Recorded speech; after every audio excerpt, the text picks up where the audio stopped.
స్త్రీని పురుషుడు ఎలా చూడాలి, పురుషుడిని స్త్రీ ఎలా చూడాలి? కఠోర తపస్సు చేసిన యోగి సంపన్నుడు గొప్పవాడా? పతివ్రత అయిన ఇల్లాలు గొప్పదా? కర్తవ్యాన్ని నిర్వర్తిస్తూ కన్నవారి పట్ల గౌరవ మర్యాదలు చూపిస్తూ వారిని ఆనందంగా చూసుకునే పుత్రుడు గొప్పవాడా? ఈ ప్రశ్నలన్నింటికీ సమాధానం నేటి స్వామి వివేకానందుల వారి ఉపన్యాసం. స్వామి వివేకానందులకు హృదయపూర్వకంగా నమస్కరించి ఆయన ఉపన్యాసంలోకి వెళ్ళిపోదాం.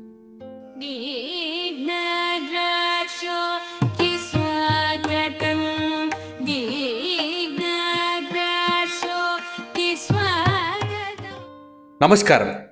ది నాగరాజ్ షో కుటుంబ సభ్యులందరికీ హృదయపూర్వక స్వాగతం. స్త్రీని జగన్మాతృ ప్రతిరూపిణిగా సాక్షాత్కరించుకోగల మగవాడు నిజంగా ధన్యుడు. పురుషుణ్ణి జగత్పితృ ప్రతిరూపునిగా సాక్షాత్కరించుకోగల స్త్రీ నిశ్చయంగా ధన్యురాలు.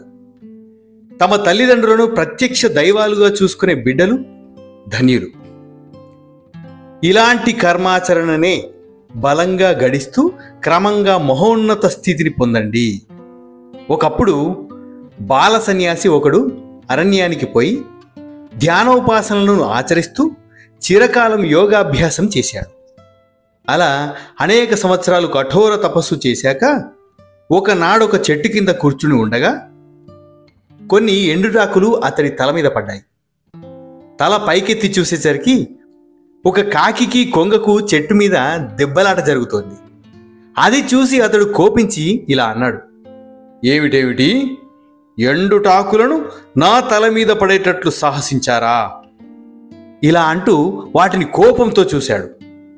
ఆ చూపు నుండి వెలువడ్డ అగ్నిజ్వాల ఆ పక్షులను దహించి వేసింది. అతడి యోగశక్తి అలాంటిది మరి. కేవలం చూపుతోటే కాకిని కొంగను దగ్ధం చేయగల తన యోగశక్తిని తలచుకొని అతడు పరమానంద భరితుడయ్యాడు. కొంతసేపు అయ్యాక భిక్షాటనకై అతడు దగ్గరున్న ఊరికి వెళ్ళాడు. అలా వెళ్ళి ఒక ఇంటి ముందు నిలబడి భవతి భిక్షాందేహి అంటూ నిలబడ్డాడు. లోపల నుంచి ఒక స్త్రీ కంఠం, నాయనా క్షణం ఆగు అంటూ పలికింది. ఆ యువ సన్యాసి తనలో ఇలా అనుకున్నాడు, ఓసి దౌర్భాగ్యురాలా, నన్నిక్కడ కాచుకోమని చెప్పేంత సాహసమా నీకు? కానివ్వు, నా శక్తి నీకు తెలియదులే.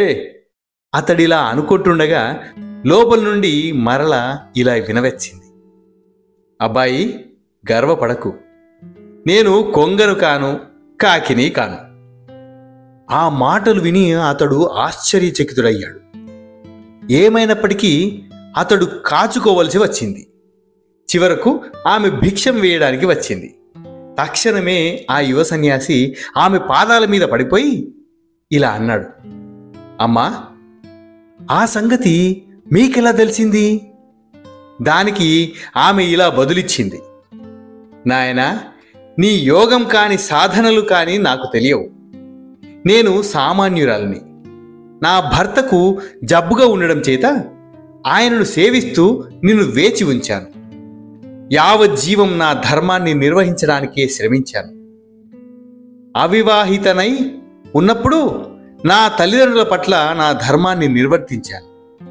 వివాహం జరిగాక నా భర్త పట్ల నా ధర్మాన్ని నిర్వహిస్తున్నాను. ఇదే నేను చేసే యోగ సాధన. కానీ స్వధర్మాచరణ వల్లనే నాకు జ్ఞానోదయమైనది. ఈ విధంగా నీ మనోభావాన్ని గ్రహించి అడవిలో నువ్వు చేసిన పని తెలుసుకోగలిగాను. ఇంతకంటే ఎక్కువగా తెలుసుకోవాలంటే నేను చెప్పే నగరానికి వెళ్ళు. అక్కడి అంగడి వీధిలో ఫలానా వ్యాధుడు నీకు ఎదురవుతాడు. అతడు నీకు కొన్ని విషయాలు చెప్తాడు. అవి తెలుసుకుంటే నువ్వెంతో సంతోషపడతావు. ఆ నగరానికి, ఆ వ్యాధుడి వద్దకు నేనెందుకు వెళ్ళాలి అని సన్యాసి ముందుగా ఆలోచించాడు.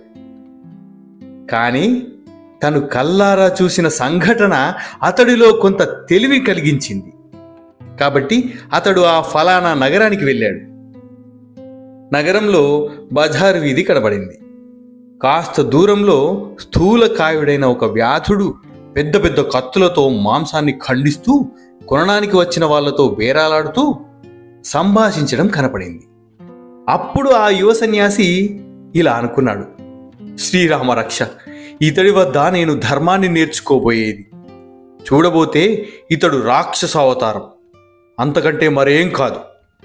ఇంతలో ఆ వ్యాధుడు తల ఎత్తి చూసి ఇలా అన్నాడు, స్వామి రండి, ఆ సాధ్వి మిమ్మల్ని పంపినదా? నా పని పూర్తయ్యేదాకా కాస్త ఈ ఆసనం మీద కూర్చోండి. ఇక్కడ ఏం జరగబోతుందో అనుకుంటూ ఆ సన్యాసి ఆసనం మీద కూర్చున్నాడు. వ్యాధుడు తన బేరసారాలు చూసుకొని సన్యాసితో, అయ్యా రండి, మా ఇంటిలోకి దయచేయండి అని పిలిచాడు. ఇల్లు చేరగానే సన్యాసి ఒక ఆసనాన్ని చూపించి, ఇక్కడ కూర్చుని వేచి ఉండండి అంటూ వ్యాధుడు లోపలికి వెళ్ళిపోయాడు.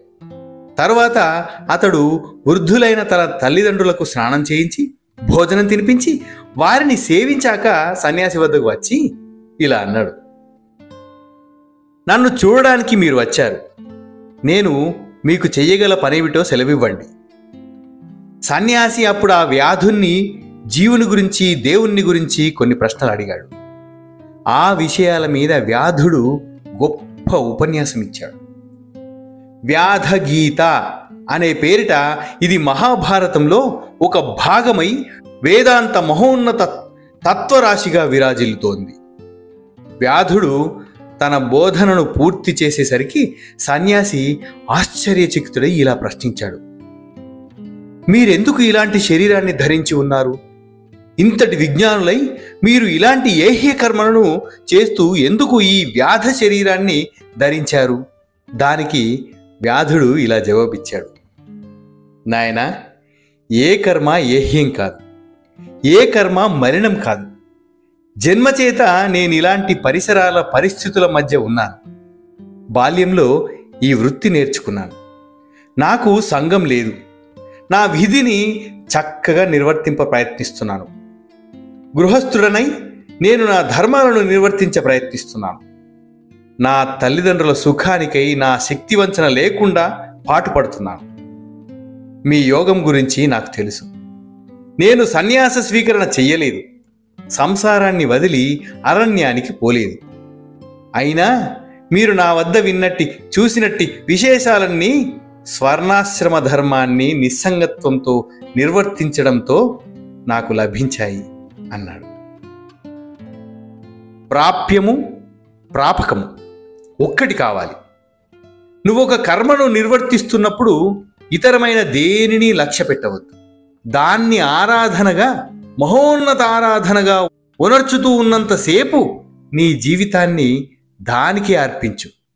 ఈ విధంగా కథలో వ్యాధుడు, పతివ్రత మనఃపూర్వకంగా మహానందంతో తమ ధర్మాన్ని నిర్వర్తించారు. దానికి ఫలంగా వారికి జ్ఞానోదయమైంది. దీనివల్ల ఏ ఆశ్రమ ధర్మాన్నైనా సక్రమంగా ఫలాపేక్ష లేకుండా నిర్వహిస్తే మహోన్నతమైన ఆత్మానుభవం లభిస్తుంది అని తెలుస్తుంది.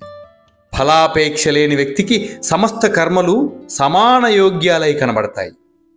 స్వార్థపరతను, కామాన్ని జయించి ఆత్మస్వాతంత్ర్యాన్ని పొందడానికి అవన్నీ వారికి పట్టుతర సాధనాలుగానే అగుపడతాయి. తరచూ మనమంత విశేషమైన అహంకారానికి వశులమవుతాం. మనం పూర్తిగా అంగీకరించం, కానీ మనం అంగీకరించేదానికంటే ఎక్కువగానే మన కర్తవ్యాలు మన పాత్రతను బట్టే నిర్ణయం అవుతాయి. స్పర్ధ అసహనాన్ని పెంచుతుంది.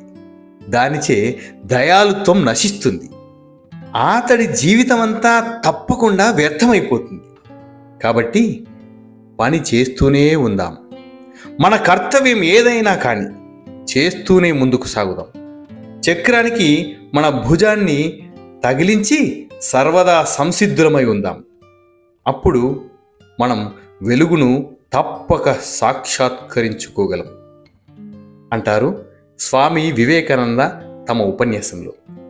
ఇలాంటి మరొక అద్భుతమైన ఉపన్యాసంతో మరో వీడియోలో మీ ముందుకు వస్తాను.